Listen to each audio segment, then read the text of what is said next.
Hey yo, thanks for tuning in to Celebs Source, your source for celeb news. Now today we have, hey yo man, you know there's gonna be a part 2 of that Katt Williams situation, right? Yeah.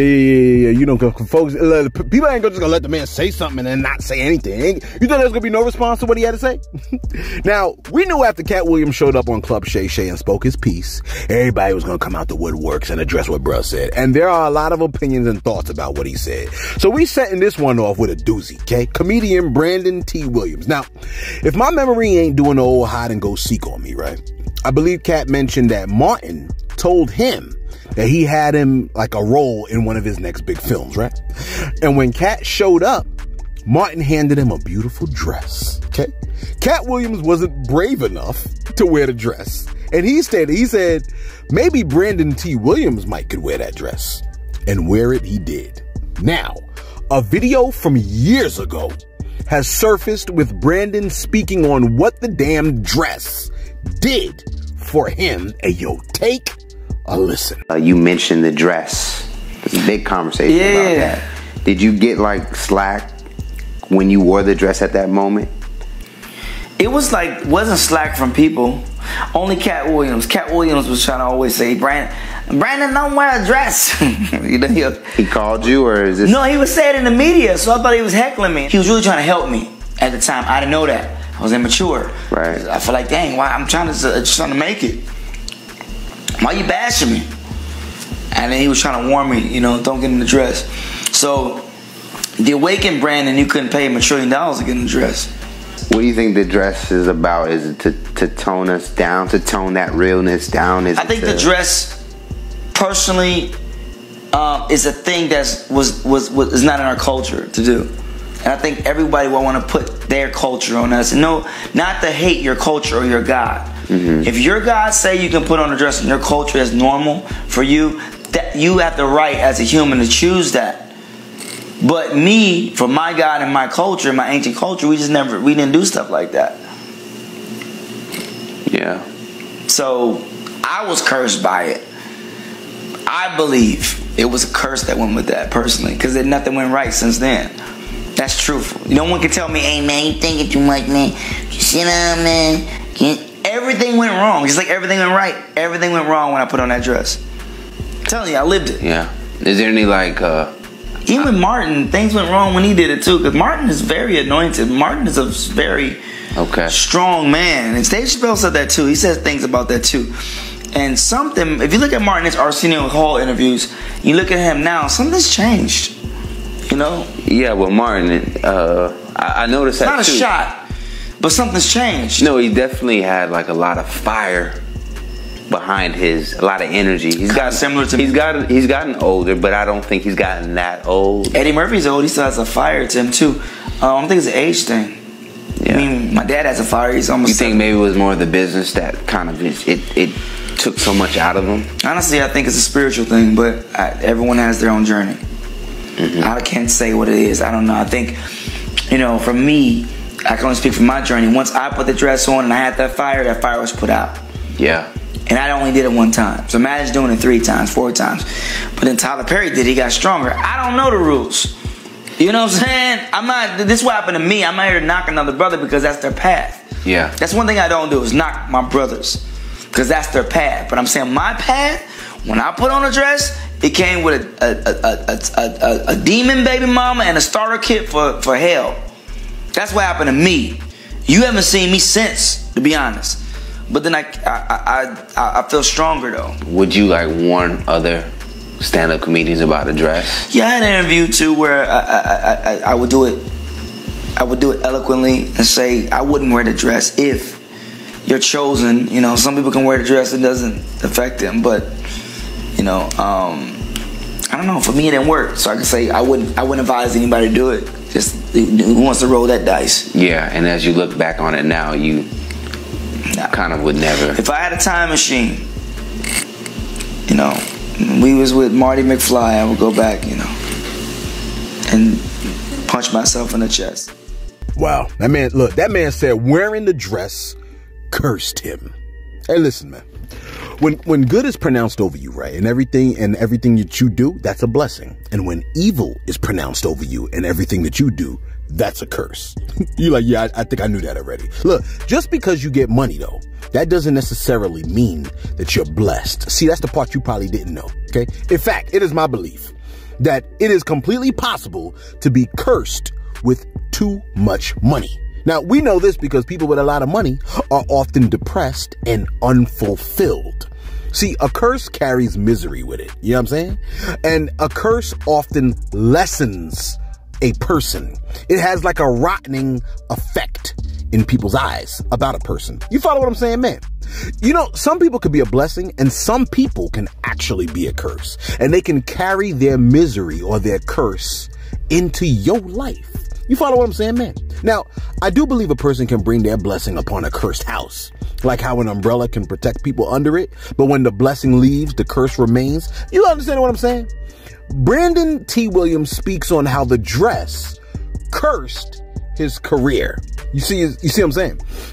But it seemingly heightened Tyler Perry's career.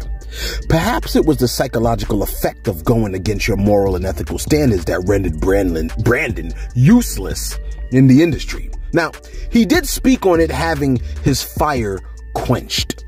And even though Tyler Perry is a billionaire, that don't mean he's doing what he was crafted to do. You see, he might feel like he is, but perhaps he might feel like he isn't on the masses. You see what I'm saying? See, maybe the effect is more than just a laugh. You follow what I'm saying? Like, is a sexual violation merely physical, or does sexual violation have a psychological effect? Maybe the dress does too. Now, another real one, right, that just said no to the dress was the legendary comedian DC Curry. Take a listen to what DC had to say about the damned. And when I say damned, I mean it. Damned. Take a listen to what DC Curry had to say about the damned dress. Yeah, I seen an interview where you mentioned that same particular quote, "If I can make a living without selling my soul." You said in 2016 in an interview with the journalist Katt Harvey. That's pretty big in terms of the conversation about selling your soul in Hollywood. Have you kind of witnessed things that you've seen others tend to lose themselves in this game? I know some people now who would do anything to be famous. I know some people that are in the game that are moderately famous that would do anything to take it up another level. I know some people in Hollywood that are financially comfortable that would do anything to take it up a notch. I mean, you know, that's your prerogative, but you know. Now you would do Friday. You know, we got Friday, next Friday, then Friday after next. Naturally, things kind of progressed, moved on. But was there a reason why we stopped seeing you in more movies? Did you kind of make a decision to kind of step away from Hollywood? No, I was never offered a whole lot of movies. I was on Grace Under Fire for a year. Okay. Which was television, yeah, not movies. And, you know, I did some bit parts in other things with, you know, I was on Steve Harvey, guest appearance, Steve Harvey and Tracy Morgan show. But no offers came in movie-wise that I thought would be good for me to do, and that I could, I keep bringing it up, that I could tolerate in my soul. Now, I got offered some parts that I said, I can't do that.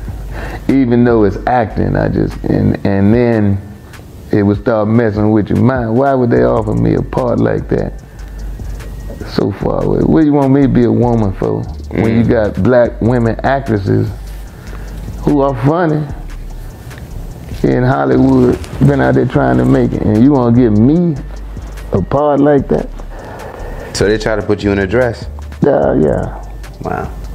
And it was kind of like, you know, you're gonna bite this bullet and then you in. Well, you got the wrong nigga. And look, that man said they tried to put him in a dress. And the mere suggestion of it messed with his mind. Imagine putting it on and then looking at yourself in the mirror. You see what I'm saying, man? Look, the money can't be that good. See, me personally, I operate by regret. There's a lot of things that I ask myself the question, will you regret doing this action? You know what I'm saying? Or will you regret saying nothing under these circumstances? See, that helps me make a lot of decisions that I make. Will you be able to look at yourself in the mirror? Okay? The money can't be that good. The worst part would be after you've done what they ask you to do and they get their laughs off of you and pay you the money, you have that Judas feeling. You know what I'm saying? That Judas feeling. And look, and the stain of what you've done remains. Look, they say it's just a dress and it shows your range and all the greats have done it. But they say that like you can't be funny without it. See, like, look, like, what would you say is the psychological agenda of the dress? The masculine image of man. You know what I'm saying? Look, listen, let me ask you this question. If masculinity is what protects those that need protection, right? Then what happens when you have a country stripped of masculine men? What would happen to a country that was extremely rich, where the people had no masculine traits, only feminine ones? Like, would you feel safe in that kind of country? Think about it for a second. Would you feel safe living in a country where there were no masculine men, only feminine ones? Listen, man. Listen. When I speak on like feminine, masculine, when I speak on femininity, I'm talking about traits like being nurturing. That's predicting people's needs before they say it and providing an answer. Being kind, feminine traits. Caring, considerate, compassionate, receiving or being receptive and agreeable. You see what I'm saying? If the majority of men are biologically stronger than women, then why focus on making men more feminine? You follow what I'm saying, man? Like what's the objective there? Now, Brandon T. Williams wasn't the only one with strong words on Katt Williams, okay? Ludacris also felt like he caught a stray by Katt, and he clapped back on the beat. You know what I mean? Now, Katt said something along the lines of, there was a crossroads where we were both invited to an Illuminati thing, and it had to be one or the other of us, and decisions had to be made, so it was both of us. We were equal. One of us had to cut off all their hair and couldn't do the sideburn thing no more with the points. Ludacris responded by saying this on beat. Take a listen. Whatever's heavy on my heart is always on my mind. Like Snoop's cannabis shredder, I'm always on my grind. They throwing shade cause niggas could never take my shine. I bring my watch collection on my jet, let me take my time. Like fine wine, I'm aging like Benjamin. Top 5, I'm worth mentioning. Bring me rappers, I'm lynching them. See the pendulum swing, Jesus with diamond thorns. Ludacris, swaddled in Gucci linens when I was born. Never been Illuminati, only a Illuminati. And I only left with bitches when coming from any party. Now I'm married with kids, the evolution of life. Never been a clout chaser, never say shit for likes. R.I.P. John Singleton. You never have to flex when you earn every one of your Fast and Furious checks. Afro with the sideburns, yeah, that's my signature. Addictions on the rise, comedians check your temperature. Alright, so Luda said, rest in peace, John Singleton. You never have to flex when you earned every one of your Fast and Furious checks. Afro with the sideburns, yeah, that's my signature. Addictions on the rise, comedians check your temperature. He ain't mentioned nobody by name, so we can only just leave that where it is, right? You're like, well, what are you suggesting by putting it in these stories? I'm just telling you what Ludacris said. Keith said, what up? I'm just telling you what Ludacris said, man. You know what I'm saying? Now, what Ludacris said was mild compared to what Trick Daddy said. Trick pulled no punches, and look, he put, look, this is what he said. Take a listen real quick. Listen to the magic of Trick Daddy. Take a listen. Katt Williams, your little pussy ass get on the Sharp show and just get in your little bitch ass feelings and get in ways and you say all type of shit you ain't supposed to say. See, there's a lot of shit about certain rap niggas I could say, but I know it's some shit that I shouldn't say, so I don't say it. You said some slick shit about me in one of your stand-up, you was being sarcastic saying that if Trick Daddy could own a restaurant, you could do anything. Well, nigga, you bulldagging looking ass fuck nigga, keep my name out your mouth. I'm not no comedian. I'm a street nigga first, okay? Keep my name out your mouth, bitch ass nigga. Keep Ricky Smiley name out your mouth. Keep all OG's name out your mouth. If you don't like a person, you don't say it. I've told people that I didn't think you was funny. I ain't never said I didn't like you. And I'm glad I didn't never say I didn't like you, because by me not thinking you were funny, I actually saw you one day and I was laughing my ass off. I was crying laughing one day. Remember that little boy put you in the headlock? I was crying fucking laughing that day, nigga. Listen, man, stop talking about other niggas to be relevant in the game, the trend. Cause you was trending today and I'm gonna be trending tomorrow on your bitch ass. And I'm with whatever you with, nigga. And every nigga, every comedian, everybody who you told a story got more money than me and you. You on my level, bitch ass nigga. Ha ha. The joke on you, bitch ass nigga. You ain't funny. You a fucking joke. Stop making fun of other niggas. Black folk, we have to stop belittling our brothers and sisters to get a platform, to get shares, to get likes, to get views, to trend. We have to stop. That man said, this is an interesting statement he said. He said, Katt Williams, you're a little pusillanimous. Get on the sharp show and just get in your little itch-ass feelings. And you say all type of ish you ain't supposed to say. You say all types of ish you ain't supposed to say? Why ain't he supposed to say it? That's an interesting statement. I'm curious. Maybe I'm reading into it. You know what I mean? Why ain't he supposed to say it? What if he feels like, yo, this is true? Because, I mean, you're saying you're saying what you're saying. So he's saying what he's saying. So what makes one person be able to say something, but then the other person can't say something back or respond? I don't know. Why ain't he supposed to say anything? Okay. Trick Daddy said, you said some slick-ish about me in one of your stand-ups. You were being sarcastic, saying that if Trick Daddy could own a restaurant, you could do anything.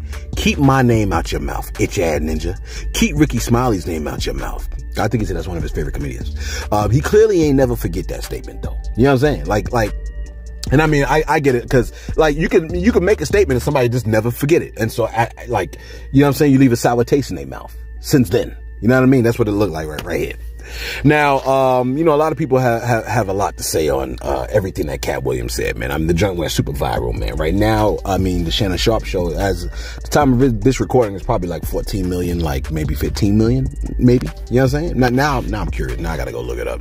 Tiffany Haddish was mentioned by Katt Williams, and she posted something, and then she responded. Take a listen to what she said. For LA, I've been doing shit. I was on That's So Raven. I was on all this shit. I did extra work. I was on all the little white people TV shows, the black people TV shows. I used to be on Dance 360.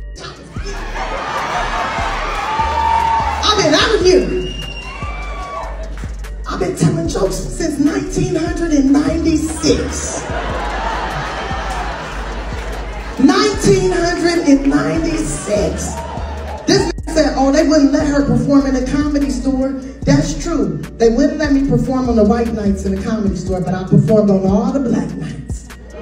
They wouldn't let me perform on the white nights at the Improv, but I performed on all the black and Latino nights. And so the rest of my... Yeah, she kept it pretty classy. You know what I mean? She said, I'm not mad.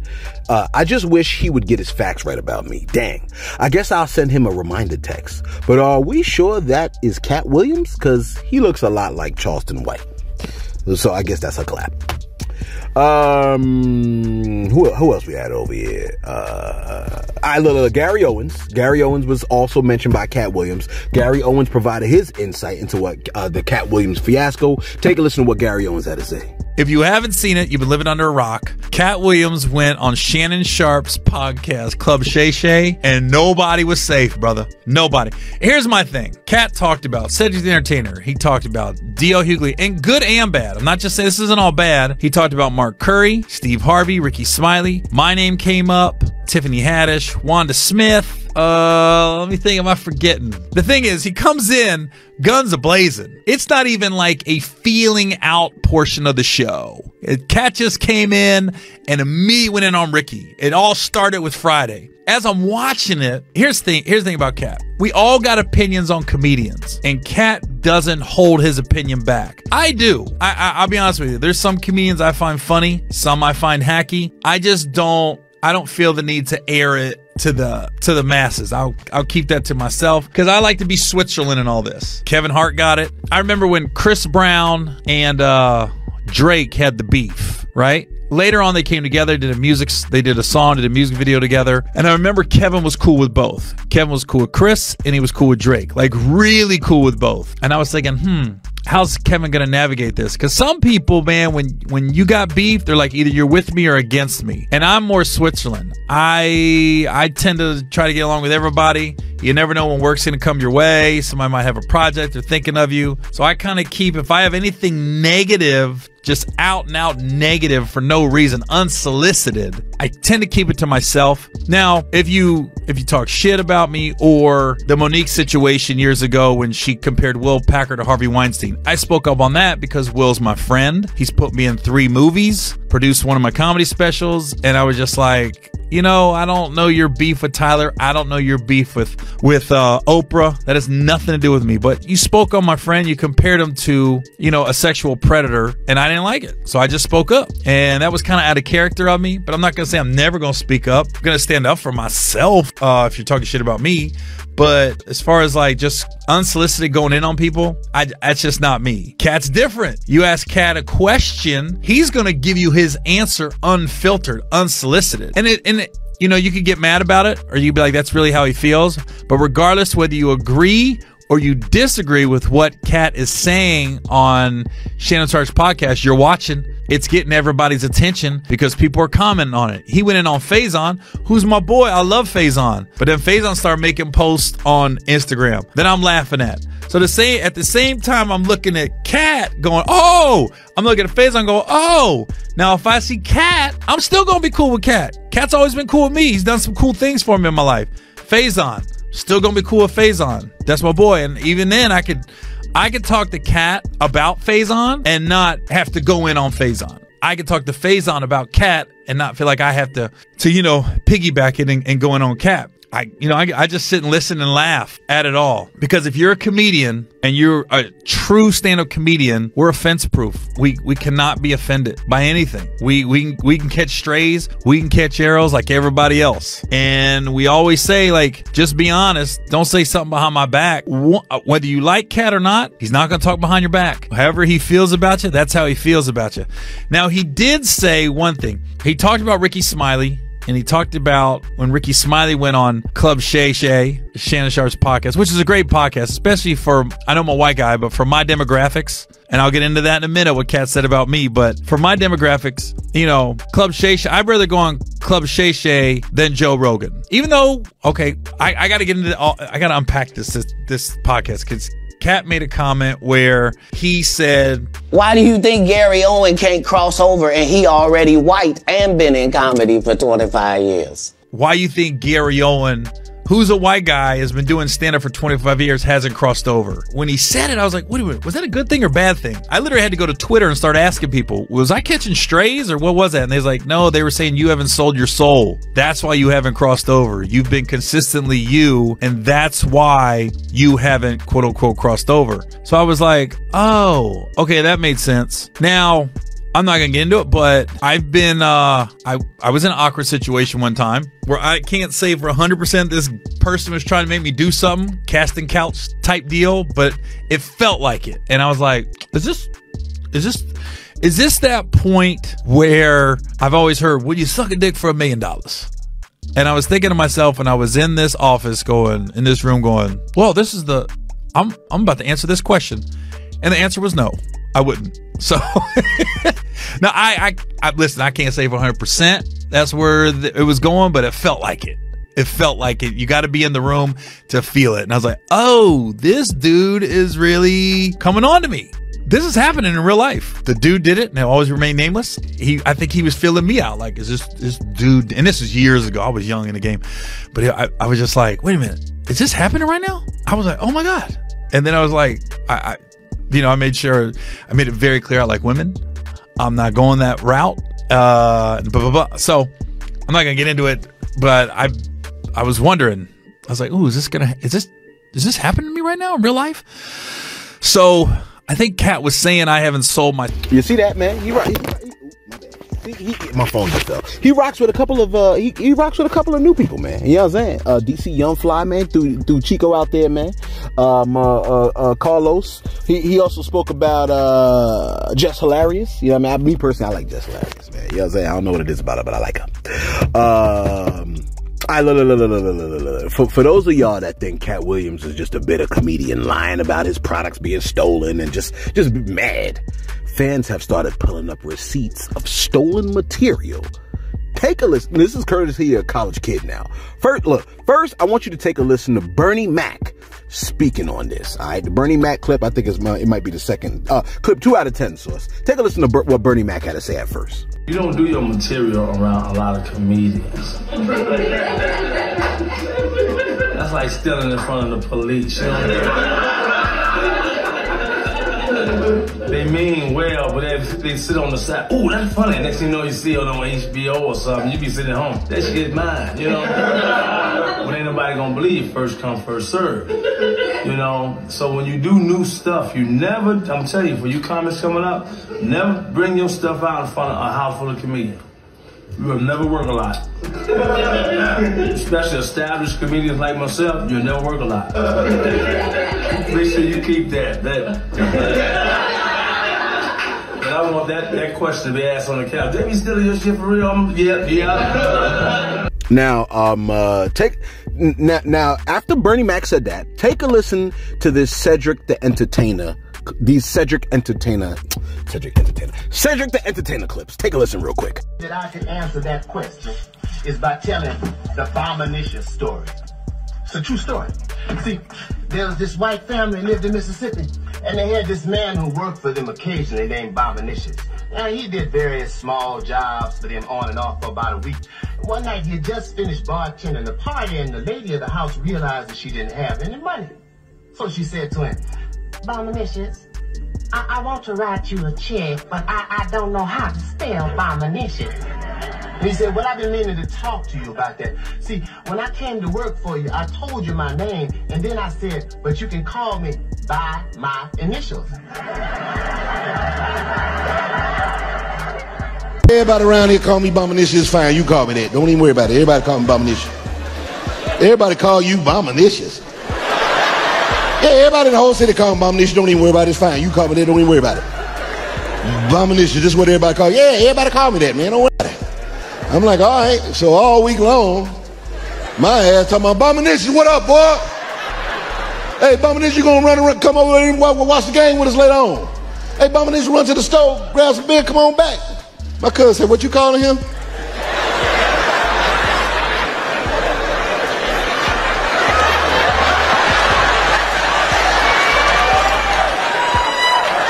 Bombinicious. He said, everybody call him Bombinicious. It's all right for me to call him that. Like, nah, man, it ain't CJ. He's saying you could call me by my initials. That's what he's saying. Then you have this Mark Curry clip. Take a listen. About Steve Harvey. Take a listen. Yeah. Okay, so tell me about never said thank you. So what's up with you and Steve, man? Ain't nothing with me. Well, Steve stole my material on his show, so I had a beef on that. On what show? When he was on his the bullshit talk show he had, and he did all my Halloween material one Halloween. I'm watching somebody called me and said, man, homeboy doing your material. So he did my whole Halloween run. And I know he didn't think of it. You know, this is true stuff that really happened to me. And so my thing is, you don't have to do that, homeboy. Right. So, you know, motherfucker, you made enough money, bitch ass. You know, wow. You made enough money. You did enough. You know what? Why are you on my material? Right. You know, what's that about? You know, and then, you know, people want to jump up. Oh, he didn't know. He didn't steal your. So yes, he did. Yeah. You know, so you know. And so that there's no need to no one else has did that.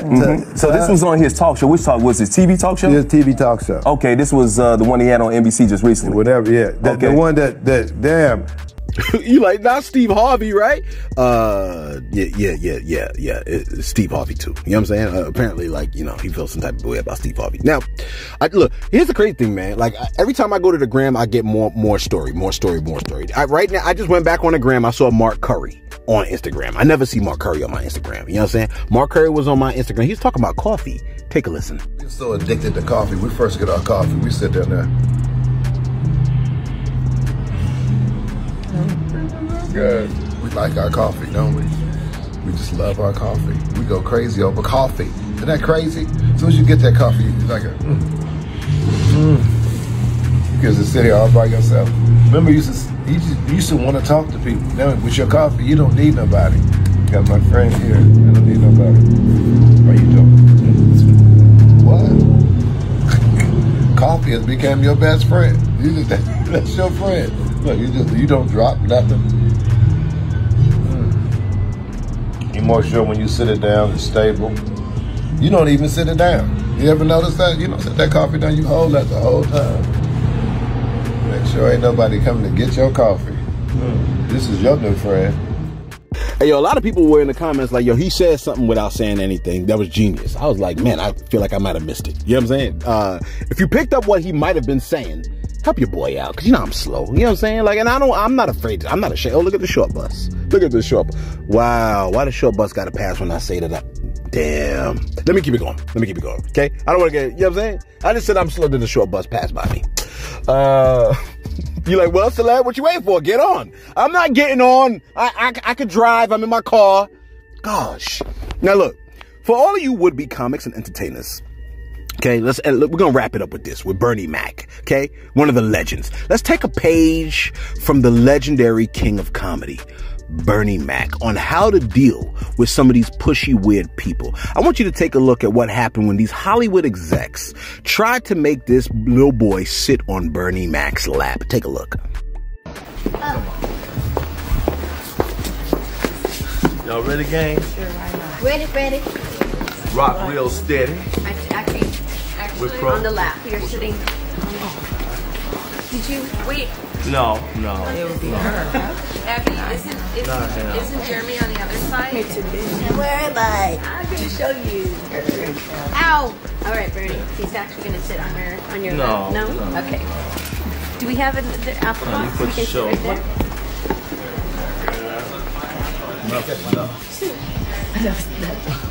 You saw that, man? You see, like, they tried it, right? Look, they tried to make that little boy sit on Bernie Mac's lap. Why?